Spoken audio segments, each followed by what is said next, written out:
Minimal একটা risk আছে, কিন্তু একটা কথা আছে না প্রচলিত, নো রিস্ক নো গেইন।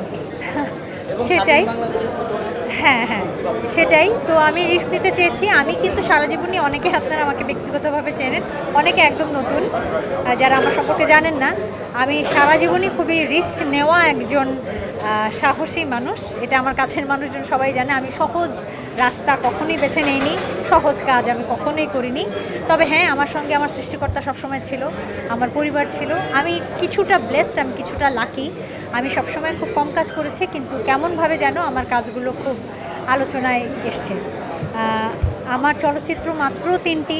গহীনের শব্দ জানেন যে ন্যাশনাল অ্যাওয়ার্ড পেয়েছিল, লাল টিপ পেয়ে আমি মেরিল প্রথম আলো পুরস্কার পেয়েছিলাম, শঙ্খচিলে আমি জাতীয় চলচ্চিত্র পুরস্কার পেয়েছিলাম, এবং শঙ্খচিল ইন্ডিয়াতে best regional film national award পেয়েছিলাম।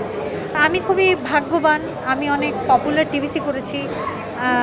আপনাদের হয়তো মনে থাকবে অনেক আগে লাক্সের ব্র্যান্ড অ্যাম্বাসেডার আমি ছিলাম, লাক্সের টিভিসি বা বাংলা লিঙ্কের টিভিসি। সো আমি বলবো যে আমার কাজ কম, কিন্তু আমি খুবই লাকি। শরতর জবাও ওনার প্রশ্নের ধারাবাহিকতায় বলছি যে আমি জানি আমি খুবই একটা অস্থিতিশীল সময় আমি শরতের জবা নিয়ে আসছি আপনাদের সামনে, কিন্তু ওই যে বললাম আমি আশাবাদী, আমি পজিটিভ।